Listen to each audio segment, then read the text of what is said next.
Lactose simple simple disease है हमारे पास, lactose intolerance, lactose intolerance. अगर लैक्टोज इंटॉलरेंस की बात करूं, लैक्टोज इंटॉलरेंस की बात करूं तो फर्स्ट थिंग ये क्या होता है, metabolic error disorder, metabolic error disorders. अब आपके दिमाग में ये बात चल रही होगी कि कौन कौन से पीडियाट्रिक मेटाबॉलिक एरर डिसऑर्डर होते हैं कॉमनली जो देखने को मिलते हैं, और भी होते हैं बट कॉमनली जो एग्जाम में हमारे पीडिया के अंदर देखे कौन कौन से हैं। तो पहला तो क्या, lactose intolerance, lactose intolerance. Second हो गया गैलेक्टोसीमिया, गैलेक्टोसीमिया। थर्ड वन हो गया पीक्यू, फिनाइल पीक्यू फिनाइलकीटोन्यूरिया। ये तीनों क्या है हमारे पास, जनरली मेटाबॉलिक एरर डिसऑर्डर है। मेटाबॉलिक एरर डिसऑर्डर का मतलब है ऐसे डिसऑर्डर जहां पर फूड कंटेंट को डाइजेस्ट करने वाले एंजाइम का क्या होता है, डेफिशिएंसी होता है, या कंजेनाइटली वो एंजाइम क्या होता है, एब्सेंट होता है।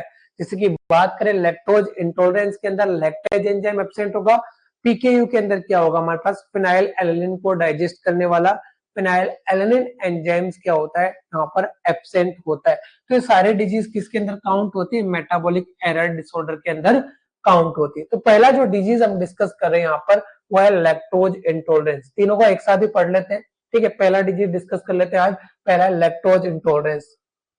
अगर लैक्टोज की बात करूं मैं कि लैक्टोज हमारे पास होता क्या है, मोनोसेकेराइड है, डाइसेकेराइड है, पहले बता दो।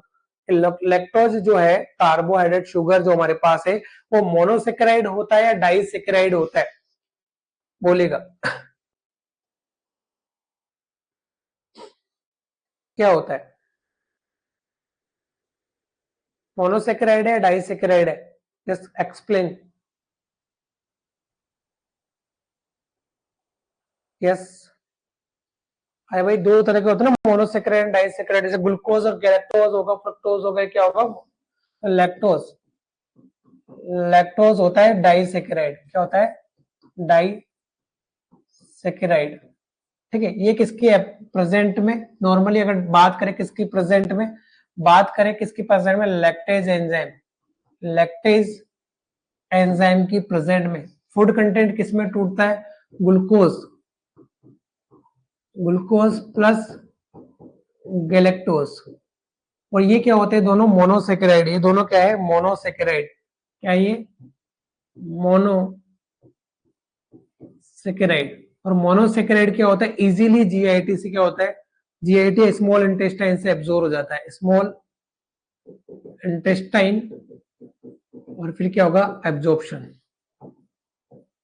और फिर एनर्जी देगा बॉडी को, क्या देगा एनर्जी देगा। इट इज नॉर्मल केस कि लैक्टोज क्या है डाइसेकेराइड है, लैक्टेज एंजाइम की प्रेजेंट में किसमें टूटता है, ग्लूकोज प्लस गैलेक्टोज में टूटता है, जो कि मोनोसेकेराइड में बदल जाता है, और मोनोसेकेराइड से स्मॉल इंटेस्टाइन के थ्रू एब्जॉर्ब होगा, एनर्जी जनरेट वहां पर करेगा। मान लीजिए यहाँ पर क्या है, दूसरा सिनेरियो क्या है, लैक्टेज एंजाइम एब्सेंट, क्या है absent lactase enzyme, lactase enzyme absent होता है तो क्या होगा इसका फर्मेंटेशन, फूड कंटेंट का क्या होगा फर्मेंटेशन, क्या होगा फर्मेंटेशन, मतलब सड़ेगा वो, फर्मेंटेशन। फर्मेंटेशन होगा तो क्या बनेगा, लैक्टोज का सीधा क्या बन जाएगा, लैक्टिक एसिड। और किस प्रकार का स्टूल नेचर देखने को मिलेगा बच्चे के अंदर, जो लैक्टोज इंटॉलरेंस होगा एसिडिक स्टूल, एसिडिक स्टूल लिखिएगा, राइट डाउन कीजिएगा इसको चार्ट को कि what is the lactose intolerance.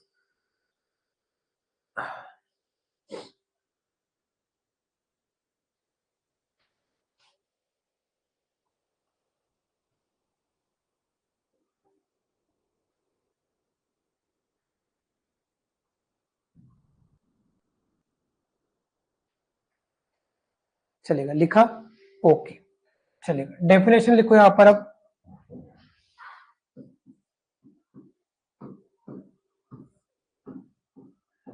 lactose intolerance is a metabolic metabolic error disorder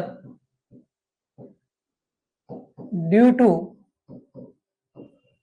congenital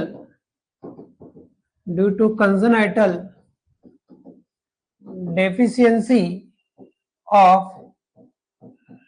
lactase enzyme inclined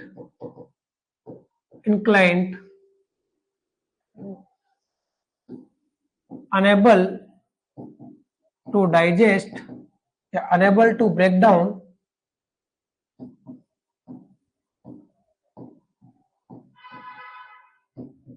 lactose into glucose plus galactose,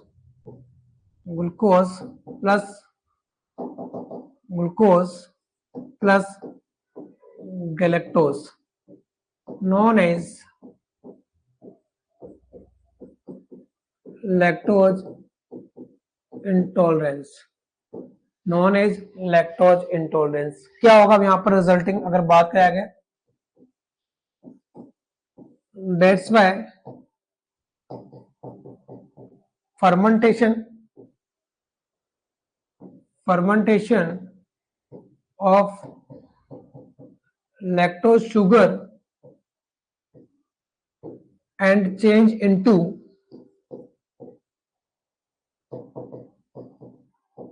lactic acid and production hydrogen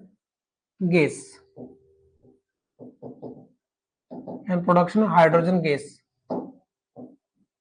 तो जब digest नहीं होता है तो जो हमारे पास फर्मेंटेशन होगा, फर्मेंटेशन के रिजल्ट में दो चीज बनेगी लास्ट में, एक बनेगा लैक्टिक एसिड एंड दूसरा क्या बनेगा, हाइड्रोजन गैस। क्या बनेगा, lactic acid and hydrogen gas यहाँ पर क्या होता है, फॉर्मेशन होता है। लिखिएगा, फिर आगे बात करते हैं साइनिंग सिम्टम्स एंड असेसमेंट के बारे में कि हाउ टू असेसमेंट, ये क्या क्या चीजें देखने को मिलेगी असेसमेंट के अंदर।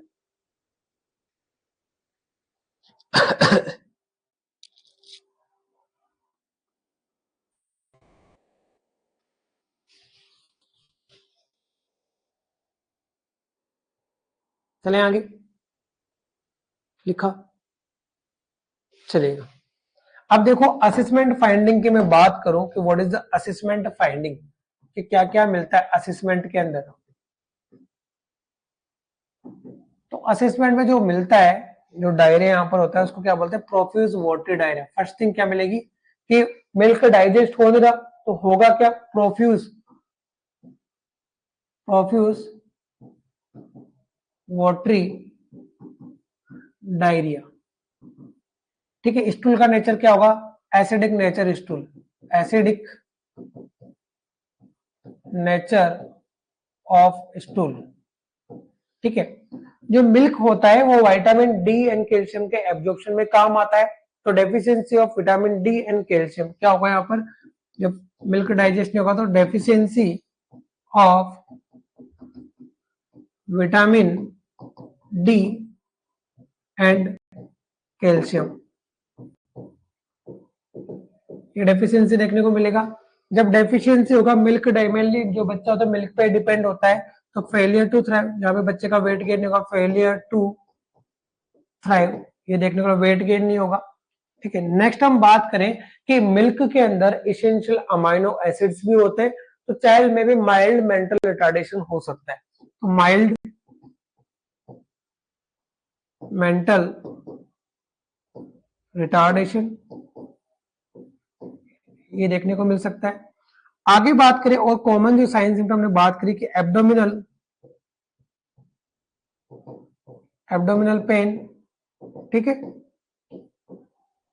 क्रैम्प हो सकता है, इनडाइजेशन की वजह से क्या होगा यहाँ पर, नोजिया एंड वोमिटिंग्स नजर आ सकता है। तो ये सारे साइन सिम्टम्स देखने को मिलेंगे अदर देन द थिंग्स। तो profuse watery diarrhoea, acidic nature of stool, deficiency vitamin D and calcium, that is a common significant sign. ये बात करें कि तीनों क्या है हमारे पास, एक प्रकार से significant sign of lactose intolerance. क्या रहेंगे, लैक्टोज इंटॉलरेंस की यहाँ पर सिग्निफिकेंट साइन रहेंगे। ठीक है, प्रोफ्यूज वाटरी डायरिया का मतलब होगा विद गैस फॉर्मेशन की फ्लैटुलेंस के साथ। Profuse watery diarrhoea with flatulence, अगर और भी क्लियर करना चाहो तो फ्लैटुलेंस के साथ क्या होगा, स्टूल पास आउट करेगा। चलेगा, लिखिएगा इसको, फिर आगे बात करते हैं। इसके बाद आएगा इसका लैक्टोज इंटॉलरेंस टेस्ट। इसके बाद करेंगे लैक्टोज इंटॉलरेंस टेस्ट की बात करेंगे। लिख लिया, राइट डाउन किया? चलेगा, थोड़ा सा जल्दी कंप्लीट कर लेते हैं। देखो टेस्ट, अच्छा डायग्नोसिस के अंदर लिखना चाहोगे तो लिख लेना, डायग्नोसिस करके कि कौन सा टेस्ट कर रहे हैं हम, लैक्टोज इंटॉलरेंस टेस्ट कर रहे हैं। Lactose intolerance test. देखो कई बार ऐसा नहीं कि डायरेक्टली पूछ लिया गया, जैसे कि जस्ट लाइक एग्जांपल कि आपसे पूछा गया कि which is test done for lactose intolerance, तो आपका एक कॉमन आंसर होता है कि लैक्टोज इंटॉलरेंस टेस्ट करें। कई बार पूछा जाता है क्वेश्चन मॉडिफाई करके कि एज ए ट्यूटर या as a health educator you are asking about the student nurse कि what is the lactose intolerance and which is point you need to further explanation, या which point आपको उसको ज्यादा समझाने का नीड होगा। तो वो जब कोई गलत इन्वेस्टिगेट या गलत लाइन बोलेगी तो वहां पर हमें क्या होता है, बताना होता है। तो इस वजह से हमें जो कोई भी टॉपिक पढ़ते हैं तो उसका पूरा इंफॉर्मेशन होना चाहिए कि कौन कौन से पॉइंट यहाँ पर इंक्लूड किए गए। ठीक है, ताकि हम क्या हो कि कभी कोई ऐसा थ्योरेटिकल क्वेश्चन आए लैंग्वेज के अंदर तो उसका आंसर दे सके। तो देखिएगा यहाँ पर अगर मैं बात करूं कि कैसे परफॉर्म करते हैं, तो सबसे पहले जिस बच्चे के अंदर लैक्टोज इंटॉलरेंस करना है उसको क्या करना है, कीप एनपीओ फॉर 6 आवर्स। सबसे पहले क्या करते हैं, उसको एनपीओ रखते हैं 6 आवर्स तक। देन क्या करेंगे, यहाँ एनपीओ रखने के बाद check the blood sugar level, check blood sugar level just before given lactose. उसको जब लैक्टोज देंगे असेसमेंट करने के, तो उसके जस्ट बिफोर क्या करना है, ब्लड ग्लूकोज लेवल चेक करना है। Important point, how much lactose should be given, तो यहाँ पर 2 gram per kg body weight lactose given to child for assessment. Lactose intolerance assessment करने के लिए कितना शुगर देते हैं, 2 gram per kg body wait से यहाँ पर शुगर देते हैं। अब क्या करना है, वेट फॉर 50 to 60 मिनट। ठीक है, wait for 50 to 60 minute, wait कर लिया भाई हमने। ठीक है, इतना लिखो, फिर मैं इन्वेस्टिगेशन बताऊंगा, इन्वेस्टिगेशन क्या होगा इसका, यहाँ तक राइट डाउन कर लीजिए कि लैक्टोज इंटॉलरेंस टेस्ट करने के लिए बच्चे को 6 घंटे के लिए एनपीओ करना है। Check the blood sugar level just before given the lactose, 2 gram per kg body weight के लैक्टोज वहां पर क्या करना है, बच्चे को देना है और वेट करना है कम से कम आधे से 1 घंटा, 50 से 30 मिनट क्या करना है वहां पर वेट करना है। चले, अब देखो यहाँ पर 2 चीजें हो सकती है। चलेगा, ये तो हो गया। अब यहाँ पर 2 चीजें हो सकती है, क्या करेंगे हम, reassess the blood glucose level. इसके बाद क्या करते हैं, री assess the blood sugar level. अब 2 चीजें होगी, पॉजिटिव नेगेटिव। क्या होगा, या तो क्या होगा, if the blood sugar level, if the blood sugar level increase more than 20 mg, blood sugar किसमें था, mg पर डीएल के अंदर, पर डीएल। अब ये किससे बात कर रहा है कि जो प्रीवियस ब्लड शुगर लेवल लिया था हमने, जो प्रीवियस ब्लड शुगर लेवल लिया था उससे अगर 20 mg पर डीएल ज्यादा बढ़ जाता है, if the blood sugar level increase more than 20 mg पर डीएल, ब्रैकेट में लिख रहा हूं previous blood sugar level, previous from previous blood sugar level. ठीक है, आरबीएस लेवल भी लिख सकते हो, sorry blood sugar level level. अगर ऐसा होता है तो टेस्ट क्या होगा, पॉजिटिव होगा या नेगेटिव होगा? बच्चा शुगर टॉलरेट कर पा रहा है या नहीं कर पा रहा है?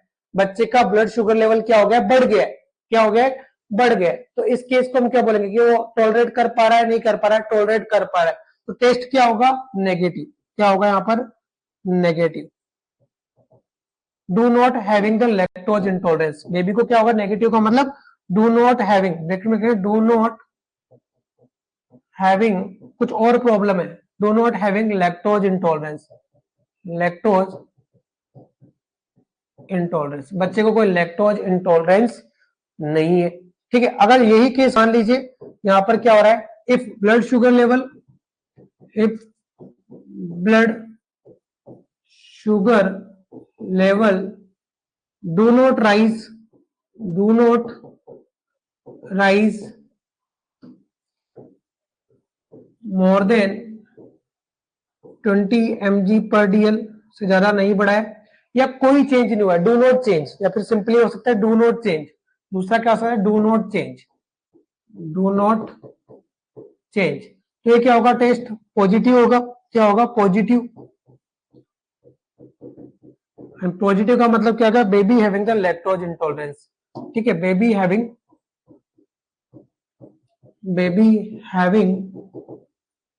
लैक्टोज इंटॉलरेंस, पूरा लिखना आप, लैक्टोज इंटॉलरेंस, बच्चे को क्या है, लैक्टोज इंटॉलरेंस है। ठीक है, तो ये हो गया हमारे पास क्या, यहाँ पर लैक्टोज इंटॉलरेंस टेस्ट। लिखिएगा, राइट डाउन कीजिएगा इसको, ये होगा लैक्टोज इंटॉलरेंस टेस्ट।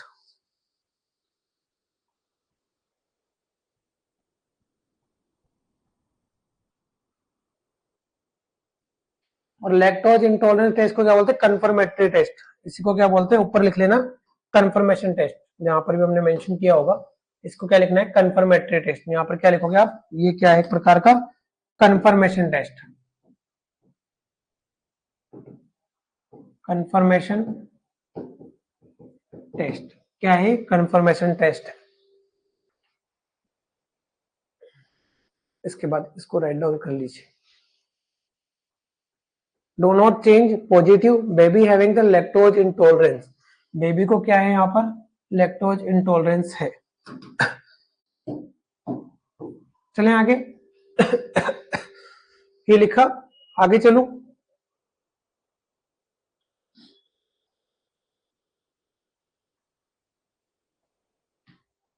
चलेगा, अगर लिखा है फिर आगे चलते हैं।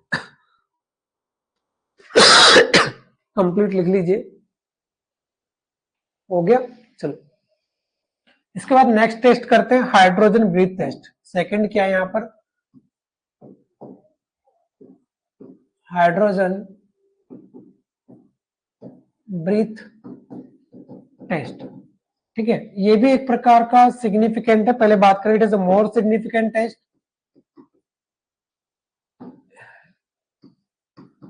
It is a more significant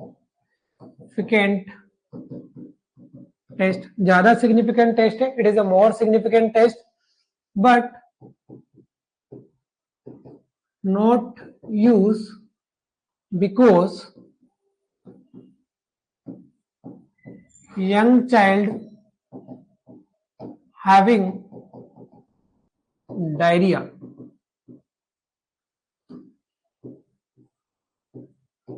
diarrhoea. ठीक है, यंग चाइल्ड को यहाँ पर डायरिया होता है, इसलिए यूज नहीं करते। अब देखो यहाँ पर भी क्या करेंगे, कीप एनपीओ, यहाँ पर थोड़ा ज्यादा समय के लिए रखते हैं, कीप एनपीओ एट 2-12 आवर्स। ठीक है, फिर इसमें भी क्या करेंगे, given, simply given 2 gram per kg body weight lactose. ठीक है, नेक्स्ट यहाँ पर क्या करते हैं, यहाँ पर हाइड्रोजन चेक करते हैं एक्सपेल एयर के अंदर। ठीक है, check the level,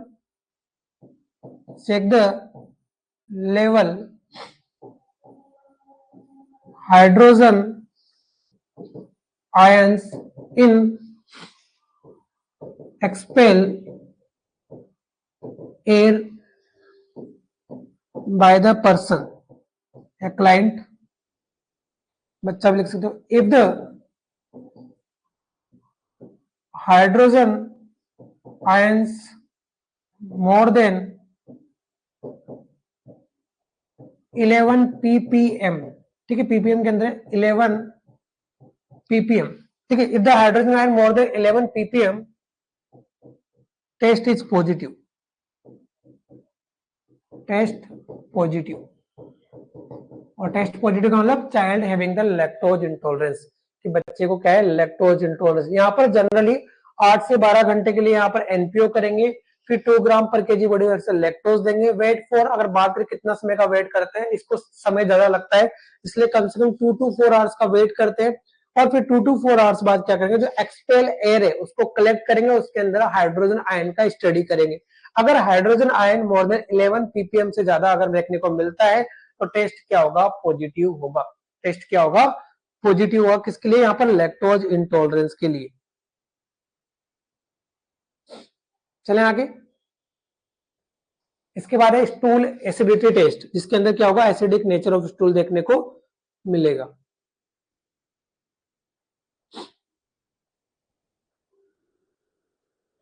hydrogen breath test, this is more significant but now you not use because a child having, child को चांस होते हैं किसका, यहाँ पर डायरिया होने का, इस वजह से।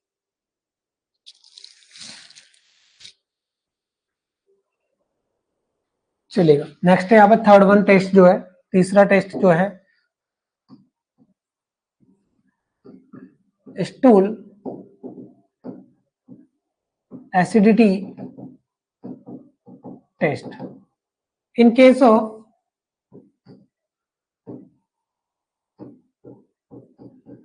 lactose intolerance, in case of lactose intolerance, child having acidic nature of stool, that also confirm lactose intolerance. क्या करेगा, लैक्टोज इंटॉलरेंस को कंफर्म करेगा। मैनेजमेंट की बात करूं कि मैनेजमेंट में क्या करना है, तो जनरली क्या करते हैं, avoid milk and milk product. Milk and milk product में क्या क्या आ गया, जैसे कि बात करें, मिल्क आ गया फर्स्ट, तो मिल्क हो गया, ठीक है। फिर आइसक्रीम, चॉकलेट,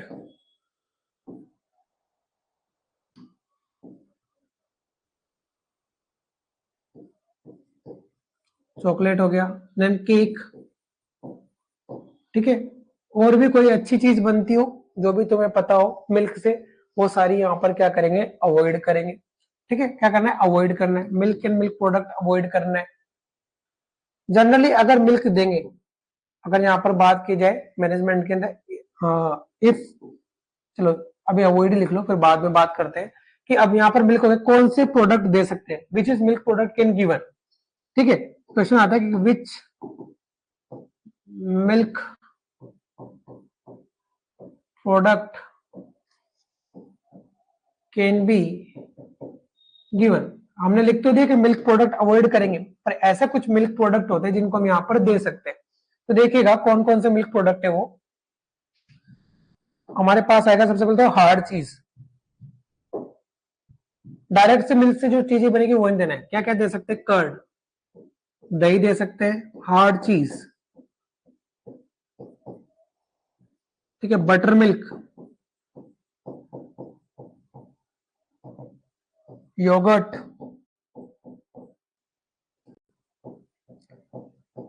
ये सारी चीजें दे सकते हैं। क्यों दे सकते हैं, अगर बात करें, दे कंटेन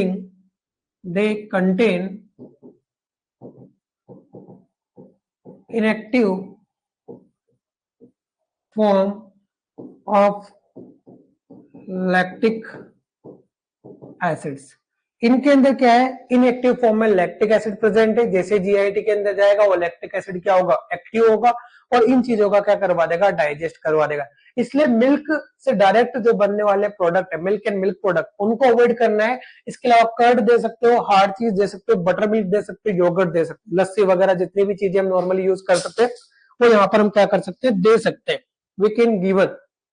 ठीक है, बस केवल क्या नहीं देना है हमें यहाँ पर, जनरली वो प्रोडक्ट जो डायरेक्टली मिल्क से बने वो यहाँ पर हमें नहीं देना है।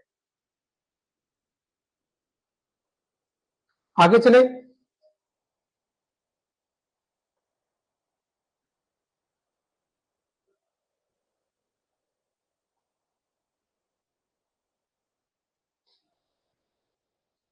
चलेगा। आगे बात करें यहां पर, we can replace milk with soya milk, soya milk use कर सकते हैं। ठीक है, नेक्स्ट हम बात करें, गिवन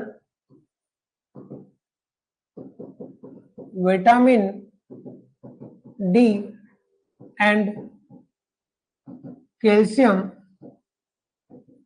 सप्लीमेंट, विटामिन डी और कैल्शियम सप्लीमेंट यहां पर देना है। अगर मैं विटामिन डी, जैसे हम नेक्स्ट में डिस्कस कर लेंगे, अदरवाइज बात करें डोज की, व्हाट इज द डोज, जो रिकमेंडेड डोज होती है, अगर न्यूबॉर्न है, newborn to infant age group, infant age group है तो 200 IU पर डे रिक्वायर होता है 1 साल तक, टिल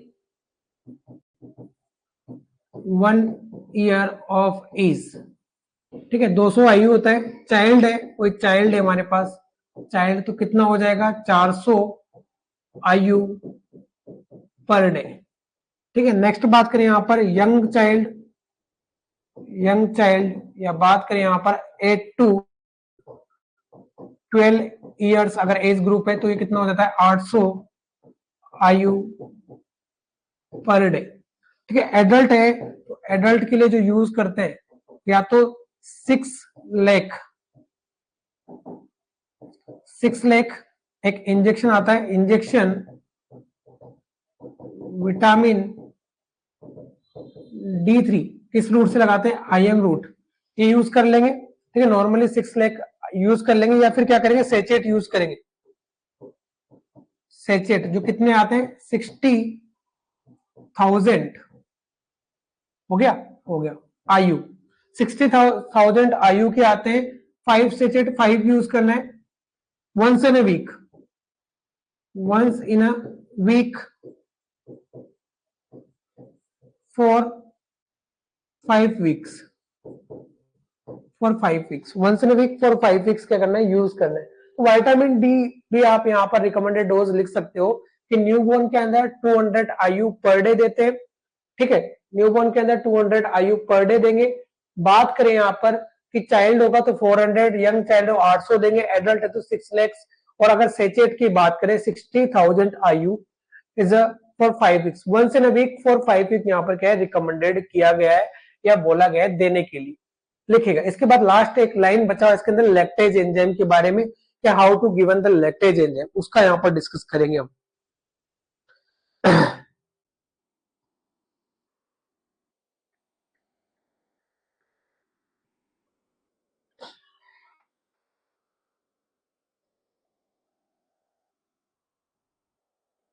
चले आगे, राइट डाउन कर लो ये। बाकी सब ओरल रूट से, केवल जो इंजेक्शन है एडल्ट के अंदर सिंगल डोज यूज करते हैं, 6 लाख IU, मैंने लिखा नहीं है कंप्लीट, अगर यहाँ पर लिखा 6 lakh IU international unit injection vitamin D3 single dose. अगर बात करें कितना डोज लगता है, सिंगल डोज एक ही लगाना है। ठीक है, एक लगाते हैं।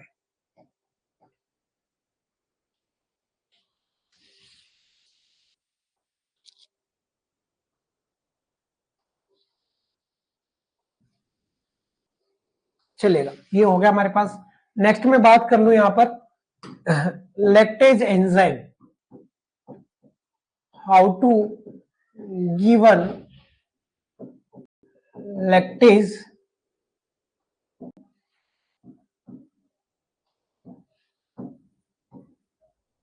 एंजाइम, कई बार क्वेश्चन था कि लैक्टेज एंजाइम कब देना चाहिए, तो इट शुड बी गिवन, कब कब दे सकते हैं इसको, इट शुड बी गिवन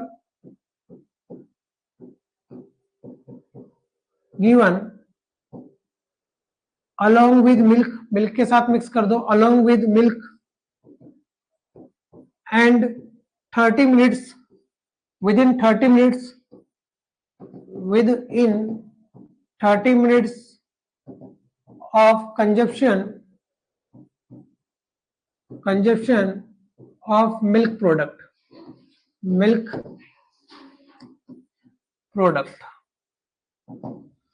ठीक है, या तो 30 मिनट के अंदर देंगे, consumption of the milk 30 minute के अंदर यहां पर दे देते हैं। ठीक है, एक क्वेश्चन में यहां पर लिखता हूं, उसका आंसर देना, which is following disease increase chance of intestinal carcinoma,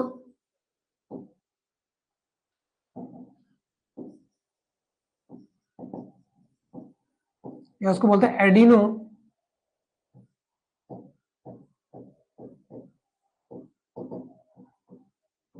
carcinoma, which is following disease increase chance of intestinal carcinoma या एडिनो कार्सिनोमा। ऑप्शन यहां पर पाइलोरिक ऑब्स्ट्रक्शन, नेक्स्ट यहां पर बी लैक्टोज इंटॉलरेंस,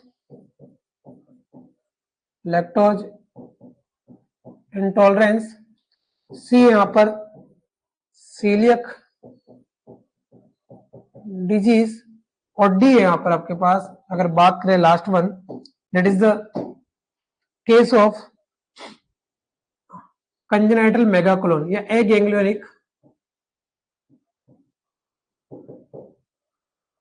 मेगाकोलोन। किस डिजीज के अंदर क्या होगा, इंटेस्टाइनल कार्सिनोमा होगा। ठीक है, हमने टॉपिक पढ़े हैं बट टॉपिक में ये चीज नहीं लिखी है, इसलिए यहां पर मेंशन कर रहे हैं। तो which is following disease increase chance of intestinal carcinoma, या उसे क्या बोलते हैं, एडिनो कार्सिनोमा। ठीक है, तो किस केस में होगा, pyloric obstruction, lactose intolerance, coeliac disease या ए गैंग्लियोनिक मेगाकोलोन। काफी अच्छा क्वेश्चन है, एग्जाम में पूछा भी जाता है। तो किस डिजीज में होता है,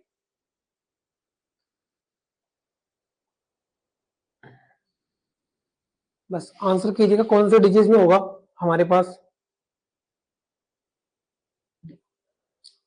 ये आपके पास होता है हमेशा सीलियक डिजीज के अंदर। इसमें होता है भाई सीलियक, जो सीलियक डिजीज है, सीलियक क्राइसिस होता है, या लगातार इरिवर्सिबल जो चेंजेस देखने को मिलते हैं कि कभी ग्लूटेन ले रहा है, कभी ग्लूटेन नहीं ले रहा है, कभी ग्लूटेन ले रहा है, कभी ग्लूटेन नहीं ले रहा है। तो इस वजह से जो इंटेस्टाइन है वो इरिटेबल हो जाता है, और जो सेल डिवीजन हो रहा था, हमने डिस्कस किया आज क्लास के अंदर कि सेल डिवीजन से वापस सीलियास क्या होते हैं, वहां पर बनना स्टार्ट होता है। तो सेल डिवीजन फास्ट हो जाता है, अब नॉर्मल हो जाता है, और इंटेस्टाइनल कार्सिनोमा या एडिनो कार्सिनोमा सब ज्यादा जो होने के चांसेस होंगे वो किसमें होंगे, सीलियक डिजीज के अंदर, इसमें होंगे सीलियक डिजीज के अंदर। तो आज के लिए इतना काफी है, बाकी नेक्स्ट क्लास के अंदर डिस्कस करेंगे। Thank you so much to joining the nursing wifi platform. और अब यहाँ पर हम क्या करते हैं, क्लास क्लोज करते हैं। किसी का कोई क्वेश्चन है तो डिस्कस कर लेते हैं, अदरवाइज फिर क्लास क्लोज करते हैं। Thank you so much.